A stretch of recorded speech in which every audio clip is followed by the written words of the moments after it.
अयोध्या कांड हमें प्रेरणा देता है कि भगवान राम कर्तव्य पथ पर चल रहे हैं, इसलिए उन्हें केवल अयोध्या का ही अधिकार नहीं मिल रहा है बल्कि पूरे ब्रह्मांड का अधिकार मिल रहा है। ये तो एक राज्य की बात है। पूरे ब्रह्मांड का अधिकार उनके हाथ में है कर्तव्य के कारण।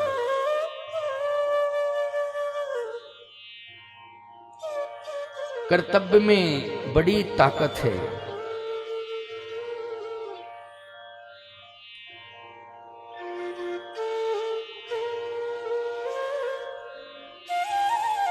कैकेयी अम्बा भी श्री राम जी को कर्तव्य से जोड़ना चाहती, इसलिए भगवान श्री राम ने कहा, माता जी, पिताजी को तो इतना व्यथित मैंने कभी देखा ही नहीं जितना आज देख रहा हूं। कारण क्या है?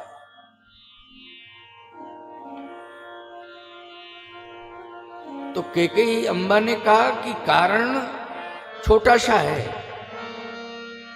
एक छोटी सी बात, इस पर इतना खेद कर रहे हैं महाराज। समझ में मेरे कुछ नहीं आ रहा है, मेरे खुद ही समझ में नहीं आ रहा है। इतने गंभीर हैं, इतने धैर्यवान हैं, इतने महान हैं, लेकिन छोटी सी बात पर इतने दुखी। भगवान राम ने कहा, बात तो कोई बड़ी होगी माता जी, छोटी नहीं हो सकती। थोरे हु बात पितहि दुख भारी, थोरे हु बात पितहि दुख भारी, थोरे हु बात पितहि दुख भारी, थोरे हु बात पितहि दुख भारी, होत प्रतीत न मोहि महतारी, होत प्रतीत न मोहि महतारी, होत प्रतीत न मोहि महतारी, होत प्रतीत न मोहि महतारी, थोरे हु बात पितहि दुख भारी, थोरे हु बात पितहि दुख भारी, होत प्रतीत न मोहि महतारी।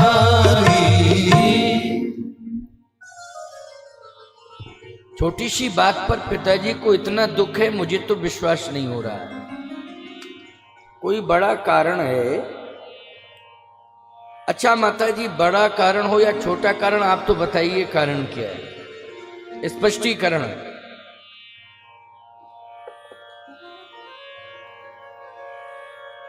कैकेयी अम्मा ने कहा कि राम,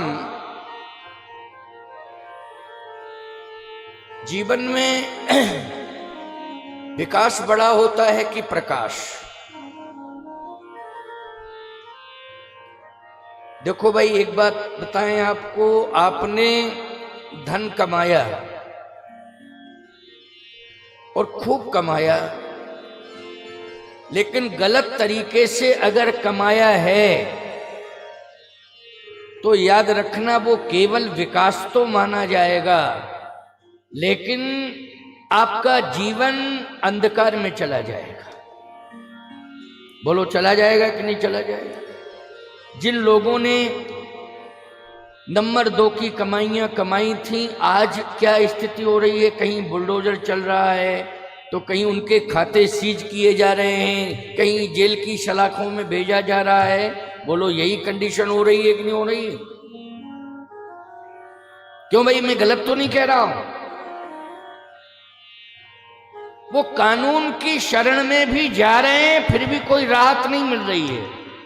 उनके पास डॉक्यूमेंट्स नहीं है, कोई प्रमाण नहीं है, वो सिद्ध नहीं कर पा रहे हैं कि ये धन मैंने इस तरह कमाया।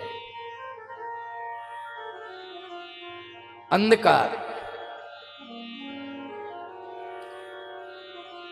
चर्चा समाज में धनवान की नहीं होती है, समाज में चर्चा चरित्रवान की होती है। चरित्र ही हमारे जीवन का प्रकाश है।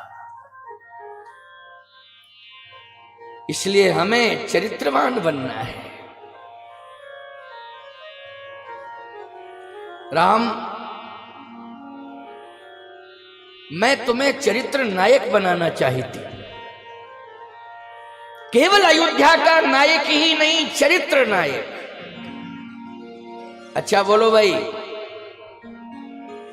राम जी ने गिरवासी वनवासियों के बीच में रहकर उदासी महात्माओं के पास जाकर उनकी समस्याओं का समाधान किया, तो राम जी चरित्र नायक हो गए कि नहीं हो गए? बोलो, हो गए कि नहीं हुए? अयोध्या का नायक बनना तो सरल है, लेकिन चरित्र की प्रधानता, चरित्र नायक का मतलब चरित्र की प्रधानता जिसके जीवन में आ जाए, वही व्यक्ति प्रकाश को प्राप्त करता है। सूर्य का प्रकाश तो समय आने पर अस्त भी हो जाता है, लेकिन जिसके जीवन में चरित्र का प्रकाश है वो कभी अस्त होता ही नहीं है। दिन रात प्रकाश ही प्रकाश प्रतीत होता है उसके व्यक्तित्व में। बोलो, होता है कि नहीं होता है? रात्रि के 12 बजे भी अंधकार में उसकी चर्चा होती है। नींद खुल जाती है जब व्यक्ति की, तो रात्रि के 12 बजे भी उसकी चर्चा होने लगती है। भाई चरित्र तो बहुत अच्छा है उसका, इसमें कोई शक नहीं। वो निश्चित महान है, निसंदेह महान। भगवान राम की चर्चा गिर कंदराओं में, गुफाओं में हो रही है। हो रही है कि नहीं हो रही है? सबरी की झोपड़ी के अंदर चर्चा हो रही है।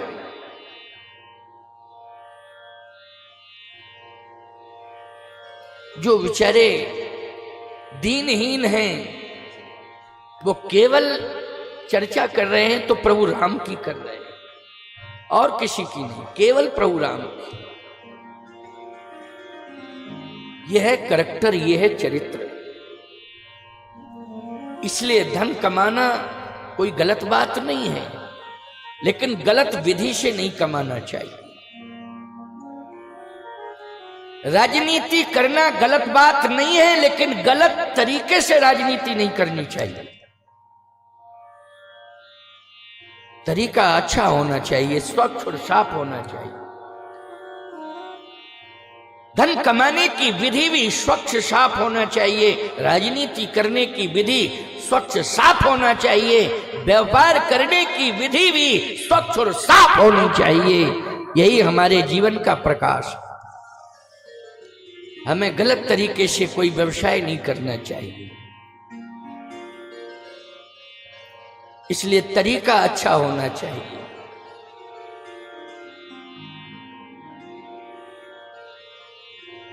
अगर भगवान राम राजसी वेश में सोने के रथ पर बैठकर वन में जाते और दीनहीन गिर गुफा कंदराओं में रहने वाले उन जीवात्माओं से मिलते,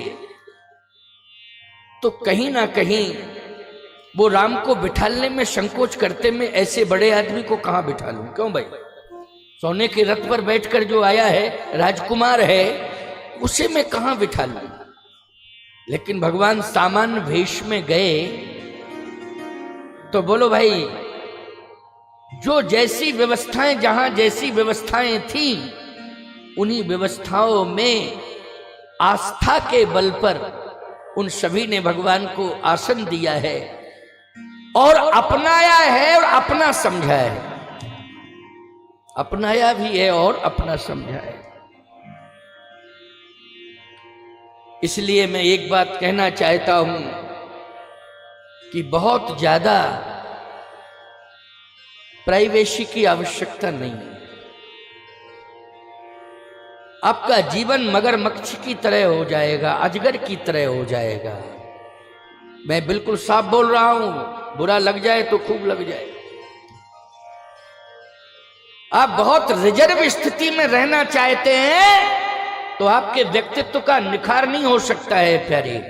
प्रकाश में आप नहीं आ सकते हैं। आप अपने आप को भले ही सुखी समझ लेना, लेकिन वो आपके व्यक्तित्व का हिराश है। इसलिए भगवान ने आपको अगर शक्ति दी है, संपत्ति दी है, सद्बुद्धि दी है, तो यत्र तत्र सर्वत्र जाकर के आप अपने धन से, बल से और चरित्र से समाज की समस्या का समाधान करें। हमारा भारत देश सदा गौरवान्वित होता रहेगा। आपके सहयोग से, आपके सहयोग से गौरवान्वित होता रहेगा। तरीका लेकिन अच्छा अपनाना होगा, गलत तरीके से नहीं। श्री राम जी की यही नीति है कि मैं स्वयं चल के जाऊंगा। और अम्बा कैकेयी ने कहा, राम मैंने ये संकल्प लिया है कि मैं तुम्हें गिरवासी वनवासियों तक पहुंचाऊंगी, जहां झोपड़ी में सामान्य से सामान्य जीव रह रहे हैं, जहां महात्मा ऋषि मुनि महात्मा कुटियों में रह रहे हैं। मेरा लक्ष्य है कि उन सभी तक तुम्हें पहुंचाना। राम जी ने कहा, माता जी यही तो मेरा लक्ष्य है। निश्चरहीन करो मई भुज उठाए प्रणकीन, सकल मुनन के आश्रमन जाए जाए सुख दीन। यही तो मेरी प्रतिज्ञा है। तो मेरा विचार और तेरा विचार तो मिलता जुलता है, एक ही विचार है, कोई अंतर नहीं है। इसमें पिताजी को दुख किस बात का है? इसी बात का दुख है कि मेरा बेटा राम सोने के सिंहासन पर बैठे, लेकिन आज वो बैठ नहीं पा रहा है। दुख है इस बात का। पिताजी का लक्ष्य है कि मैं राम को अयोध्या का राजा बना दूं। ये तुम्हारे पिताजी का लक्ष्य है, और मेरा लक्ष्य है कि राम को अयोध्या का राजा ही नहीं बनाना है, राम को जन जन के हृदय का सम्राट बनाना है। जन जन के हृदय पर राम राज्य करे, ये मेरा लक्ष्य है। इसलिए मैंने सिंहासन का विरोध किया है।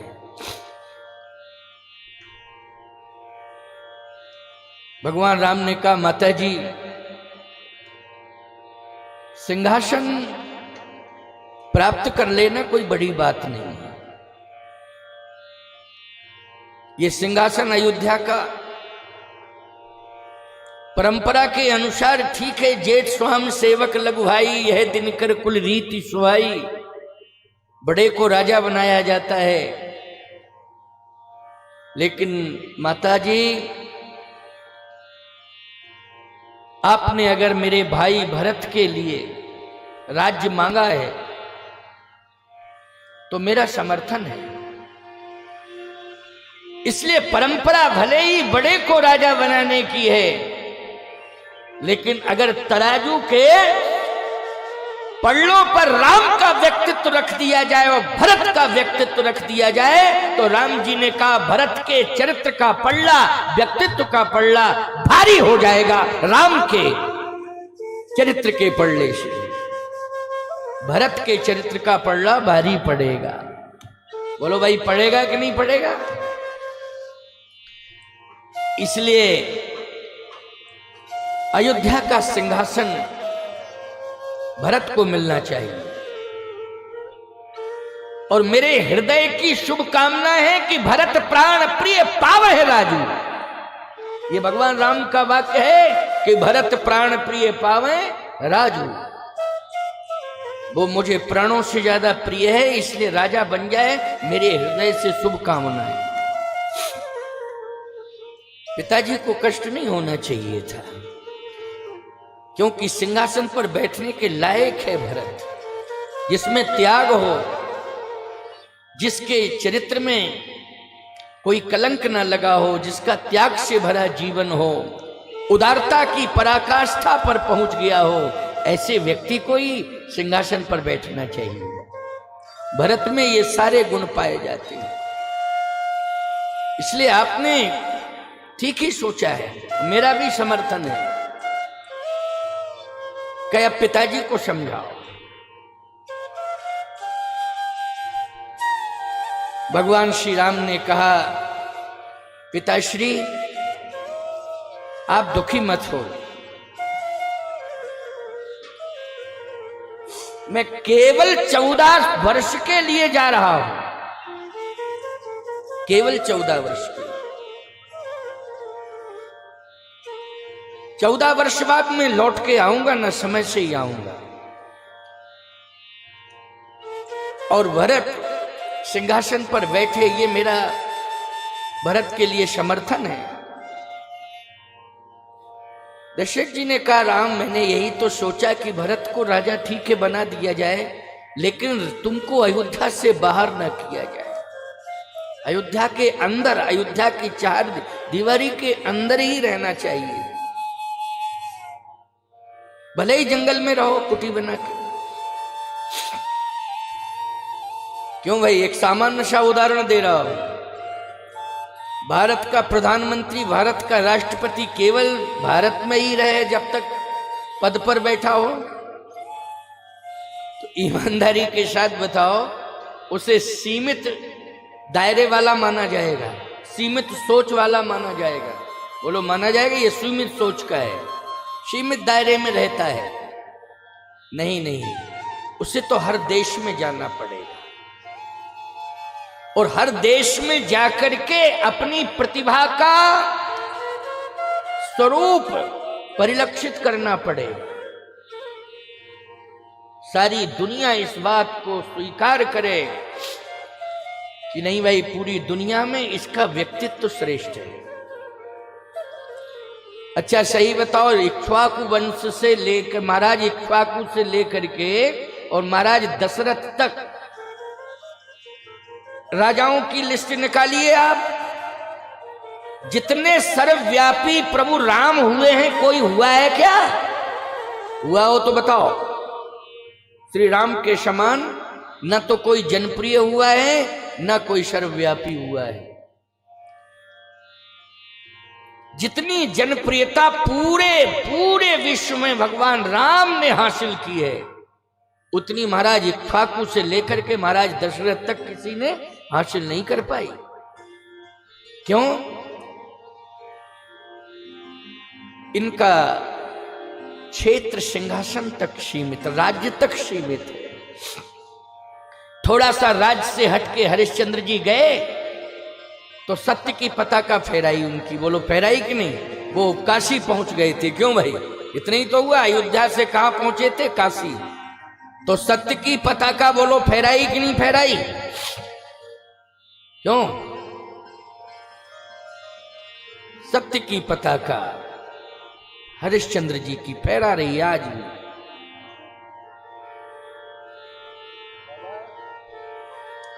सत्य की पताका फहरा रही। मैं तो एक ही बात कहना चाहता हूं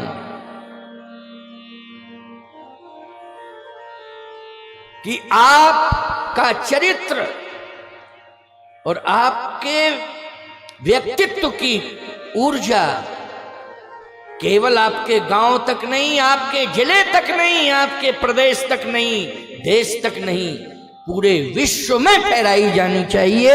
यही मैं चाहता हूं। प्रत्येक नौजवान को मैं चेतावनी देना चाहता हूं, सजेस्ट करना चाहता हूं कि आपकी पताका जो है सर्वत्र फहरा।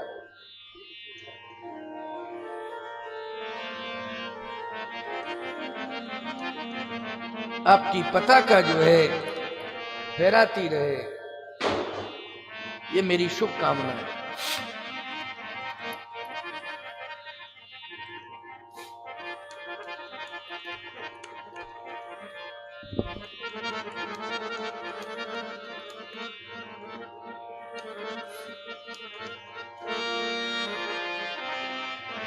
महाराज श्री दशरथ ने सोचा कि राम को मैं समझाऊं, लेकिन राम जी ने प्रार्थना की है महाराज से कि पिताश्री आप उदास ना हो।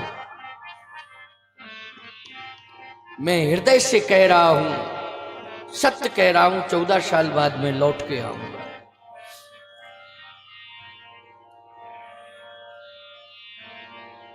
दशरथ जी ने कहा सुमंत जी मेरी आज्ञा है कि राम रुकेगा नहीं, लेकिन रथ निकालो और राम को रथ में बिठाओ और राज्य की सीमा से बाहर ही यदि राम जाना चाहता है तो रथ में बिठाकर राम को ले जाओ। ये महाराज दशरथ ने सुमंत जी से कहा। सुमंत जी ने कहा महाराज आज्ञा शिरोधारी। प्यारे प्रणाम करके महाराज श्री दशरथ को, चक्रवर्ती जी को प्रणाम करके भगवान राम जा रहे हैं।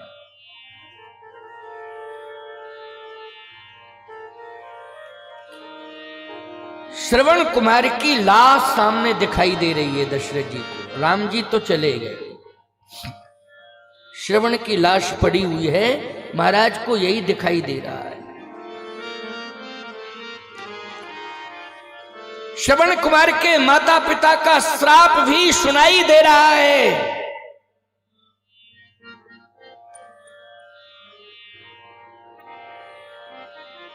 भगवान श्री राम अंबा कौशल्या के भवन में गए।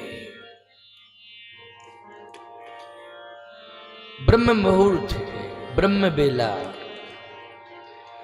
भगवान श्री राम ने जैसे मातुश्री को प्रणाम किया तो एक ही बात कही माता कौशल्या ने,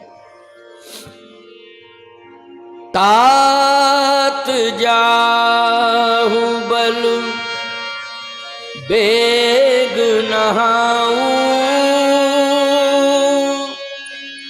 जो मन भाई मधुर कछु खाऊं। बेटा स्नान करो, और मधुर का अर्थ है चाहे तो दूध पी लेना और चाहे फल ले लेना। इसलिए बेटा कुछ ना कुछ ग्रहण कर लेना। ये बात रोज नहीं कही, प्रतिदिन नहीं कहती थी माता कौशल्या, ये बात आज ही क्यों कह रही है? भगवान राम तो नित्य जाते थे ब्रह्म मुहूर्त में प्रणाम करने के लिए।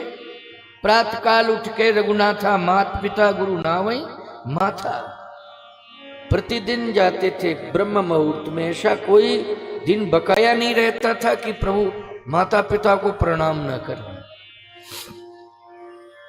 लेकिन आज ही क्यों कहा माता कौशल्या ने यह कि जो मन भाए मधुर कछु खाओ? इसलिए कि मेरा बेटा सिंहासन पर बैठ रहा है, उस सिंहासन की विधि पूरी होने में कई घंटे लगते हैं, तो बीच में मेरे बेटे को खाने पीने के लिए कुछ मिलेगा ही नहीं। इसलिए माँ का ममत्व है, वो कह रही है कि बेटा मेरी आज्ञा है कि चाहे तुम दूध पी लेना और चाहे फल खा लेना, लेकिन तुम अवश्य ही खाना।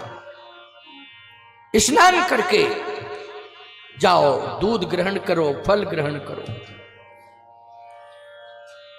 क्योंकि तुम्हें सिंहासन पर बैठना है ना, तुम्हारा अभिषेक होना। भगवान राम ने कहा माता जी अब मैं अयोध्या का कोई फल ग्रहण नहीं करूंगा, मैं अयोध्या की गौशाला का किसी भी गाय का दूध भी ग्रहण नहीं करूंगा। 14 साल बाद ही मैं अयोध्या की गौशालाओं की गौओं का दूध ग्रहण करूंगा, अयोध्या के वृक्षों के फल ग्रहण करूंगा। कौशल्या अम्बा ने कहा ऐसी क्या बात हो गई? देखो एक बात आपको बताएं, घर परिवारों में ज्यादातर जो विवाद हो रहे हैं वो खाने पीने को लेकर के हो रहे हैं ना।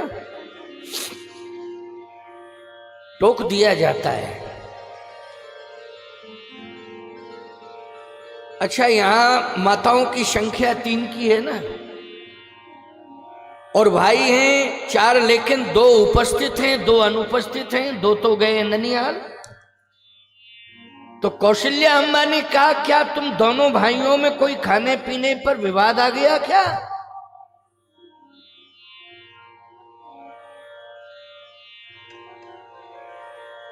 क्या किसी ने मना किया है कि तुम दूध नहीं पी सकते हो अयोध्या की गौओं का? अयोध्या के वृक्षों का फल नहीं ग्रहण कर सकते हो, किसने मना किया है? उसका नाम बताओ। माता जी आप अन्यथा मत लेना, मैं माता पिता की आज्ञा का पालन करने वाला पुत्र हूं, बिना माँ बाप की आज्ञा के कुछ भी नहीं करता हूं, मैं पिताश्री की आज्ञा का पालन कर रहा हूं। तो पिताजी ने मना किया है क्या कि दूध मत पीना, फल ग्रहण मत करना? ये पिताजी ने मना किया क्या? थोड़ा परिवर्तन किया है पिताजी ने, इसलिए मैं सीमा से निकलने के बाद ही फल ग्रहण करूंगा, अयोध्या की सीमा के बाहर। क्यों? पिता दीन मोहि, पिता दीन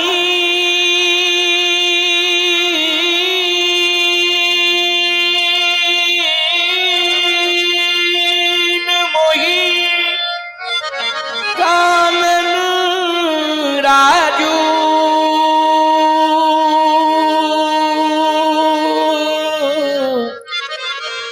और जही सब भांति मोर बड़कार। पिता दीन मोए कानन राजू, पिताजी ने मुझे जंगल का राजा बना दिया है, और उसमें भी एक शर्त है। क्या? कि अयोध्या की सीमा जहां तक है वहां तक तुम्हें रहने का अधिकार नहीं है। जहां तक अयोध्या की सीमा है, अयोध्या राज्य की सीमा है, अयोध्या राज्य की सीमा है। तो जब अयोध्या राज्य की सीमा जहां तक है तो उस सीमा के अंदर की कोई वस्तु मैं स्वीकार नहीं कर सकता, क्योंकि पिताजी की आज्ञा है। इसलिए मैं पितृभक्त हूं, मातृभक्त हूं, आज्ञा को शिरोधारी कर रहा हूं। पिता दीन मोहि कानन राजू, जहीं सब भांति मोर बड़काजू। और माताजी इसमें मेरा हित है, ऐसा मत मानना आप कि पिताजी ने मेरा अहित किया है। कोई भी पिता अपनी संतान का अहित नहीं चाहेगा। क्यों भाई? माता पिता कौन ऐसे हैं जो अपनी संतान का हित चाहेंगे? मेरे पिता तो महान हैं, वो कभी मेरा अहित नहीं चाहेंगे, मेरा हित ही चाहेंगे। इसलिए मेरे कल्याण के लिए उन्होंने अयोध्या की सीमा के बाहर रहने के लिए मुझे आदेशित किया है। अयोध्या राज्य की सीमा के बाहर राम तुम रहो। जही सब भांति मोर बड़काजू,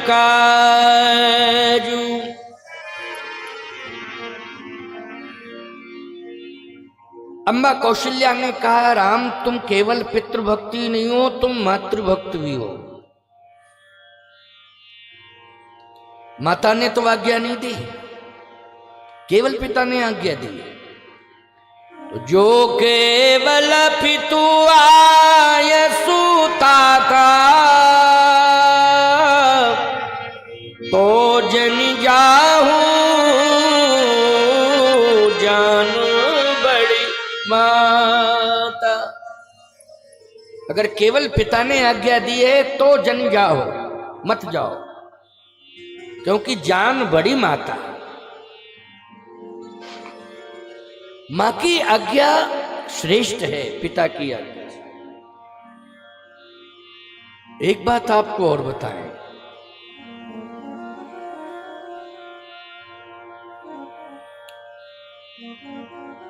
माता पिता दोनों खड़े हो सामने,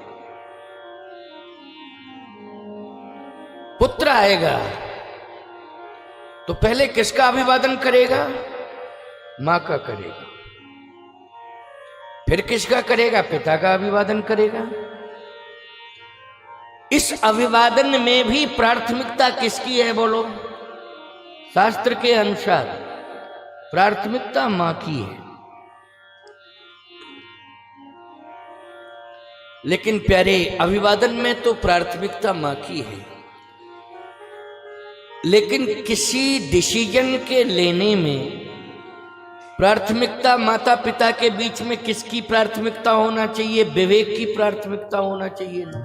क्यों भाई? अभिवादन में तो मां की प्राथमिकता है, लेकिन अगर माता पिता के बीच में पुत्र को कोई डिसीजन लेना है तो उसमें विवेक की प्रधानता होनी चाहिए कि नहीं होनी चाहिए? बोलो भाई।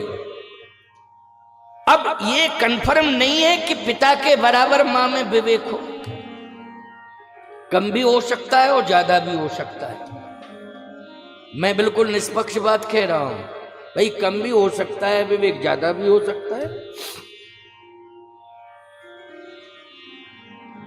तो यहां तो डिसीजन की बात है, एक निर्णायक भूमिका। तो भगवान श्री राम ने कहा कि मां, आपने जो कहा है कि तो जन जाओ जान बड़ी माता, तो मेरा एक निवेदन है। देखो, इसलिए मैं कहता हूं कि पुत्र को विवेकवान होना चाहिए कि माता पिता के बीच में संतुलन बना के चले हो। ये पुत्र का धर्म कहता है। आजकल उल्टा हो रहा है, माता पिता ही संतान का संतुलन बनाने में लगे और पूरी जिंदगी निकल जाती, इसके बाद भी संतुलन बनता नहीं है। नहीं नहीं नहीं, संतान का ये दायित्व है कि माता पिता के बीच में संतुलन बना करके चले। प्यारे, एक बात आपको बतावें, जवानी में और बुढ़ापे में बहुत अंतर होता है। ये आवश्यक नहीं है कि बुढ़ापे में पत्नी पति की सेवा करने में सामर्थ्यवान हो। क्यों भाई? ये भी आवश्यक नहीं है कि बुढ़ापे में पति पत्नी को संभालने में सामर्थ्यवान हो। भाई, ये तो शरीर की शक्ति पर डिपेंड करता है, लेकिन जवानी में तो संभव रहता है, बुढ़ापे में नहीं रहता है। बोलो, ऐसी कंडीशन में माता पिता को कौन संभालेगा? बोलो भाई, संतान ही तो संभालेगी, और कौन संभालेगा? दोनों को ही। ये संतान का दायित्व कहता है। यही हमारा सनातन धर्म है। एक बात बतावें आपको,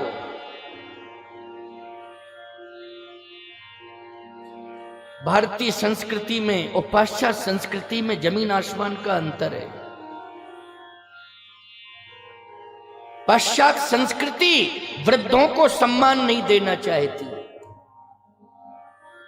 गलत कह रहा हूं तो बताना। धन देना चाहती है संतान। विदेशों में अपने माता पिता को धन के माध्यम से कहीं सुव्यवस्थित जगह पर रखकर उनकी सेवा शुश्रूषा आदि कराने में तो वो माहिर हैं, लेकिन स्वयं सेवा करने में उनकी कहीं कोई सोच नहीं रहती है। बोलो, रहती क्या? नहीं रहती। बुढ़ापे में वो ज्यादातर विदेशी लोग अपने बूढ़े माँ बाप को दूर ही कर देते। यह पाश्चात्य कल्चर अवांछनीय तत्व समझा जाता है बूढ़े लोगों को। लेकिन भारत की संस्कृति क्या कहती है, सनातन संस्कृति क्या कहती है? ज्यों ज्यों माता पिता बूढ़े होने लगते हैं, त्यों त्यों वो देवता के रूप में सम्मान प्राप्त करने लगते हैं। उन्हें इंसान नहीं माना जाता है, फिर तो उन्हें देवता माना जाता है। बोलो, माना जाता है? नहीं। घर में वो भले ही चल नहीं पा रहे हैं, फिर नहीं पा रहे हैं, उनकी अचल प्रतिष्ठा हो जाती है, लेकिन संतान पुजारी बन करके उनकी पूजा करती है कि नहीं करती है? यह है भारतीय संस्कृति।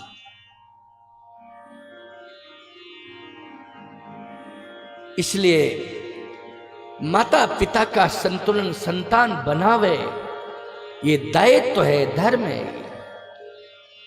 लेकिन भगवान श्री राम कैसे संतुलन बनाएंगे अम्बा कौशल्या और महाराज श्री दशरथ के विचारों में?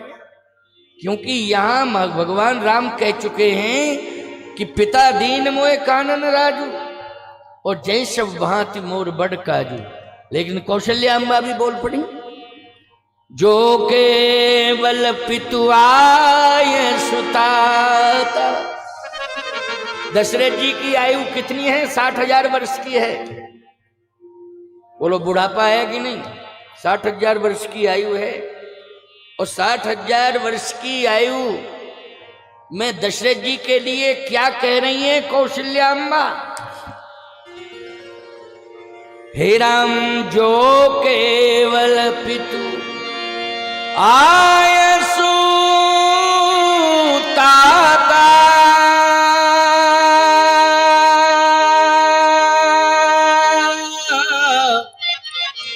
तो जन जाहू जान बड़ी माता।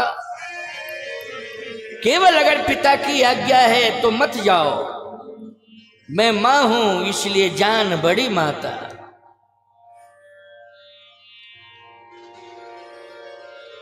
भगवान राम ने कहा, माता जी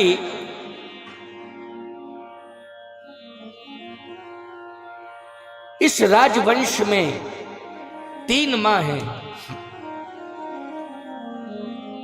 एक तो जन्मधात्री मां आप स्वयं हैं मेरी, दूसरी कैकेयी मां और तीसरी सुमित्रा मां।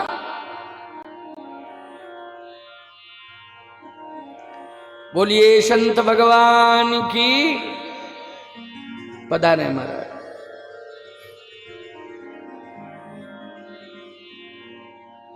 कौशल्या मां, कैकेयी मां और सुमित्रा मां। भगवान राम ने कहा, माता जी एक बात बताओ, मेरी प्रार्थना है आपसे कि आप तीनों माताओं में कितना अंतर है? कितना अंतर है? तो सामान्य ज्ञान रखने वाली मां कह सकती थी बहुत अंतर है, मैं सगी मां हूं, वो सौतेली मां है। बोलो, ये सामान्य ज्ञान रखने वाली मां कह सकती थी कि बहुत अंतर है, मैं सगी मां हूं, वो सौतेली मां है। सौतेली मां और सगी मां में बहुत अंतर होता है। लेकिन कौशल्या अम्बा ने कहा कोई अंतर नहीं है। यह है कौशल्या जी का चरित्र। इसलिए माताओं, रामायण को पढ़ना चाहिए। और खास तौर से घर में यदि प्रतिकूलताएं आ रही हैं, चाहे वो ग्रहों के कारण आ रही हो और चाहे वो किसी के विरोध के कारण आ रही हो, व्यक्ति के विरोध के कारण, चाहे ग्रहों के विरोध के कारण आ रही हो, लेकिन एक बात मैं कहना चाहता हूं, यदि घर की नारी माता कौशल्या के चरित्र को श्रवण करेगी और कौशल्या जी के चरित्र पर चलेगी तो आपके घर का कोई कुछ बिगाड़ ही नहीं सकता है। आपके घर में एक दिन रामराज जाएगा। बस थोड़ा इंतजार करना पड़ेगा, कुछ वर्षों का इंतजार, रामराज आएगा, कोई रोक ही नहीं सकता है। लेकिन कौशल्या जैसी विचारधारा होनी चाहिए। कौशल्या जी ये कह सकती थी, नहीं राम, अंतर तो बहुत है। तुमने अंतर पूछा कि तीनों माताओं में अंतर क्या है, कह देती मैं सगी मां, वो सौतेली मां। नहीं नहीं, भगवान श्री राम के समक्ष कहा, अम्बा कौशल्या में कोई अंतर नहीं, तीनों में कोई अंतर नहीं। बा इसको कहते हैं समरसता।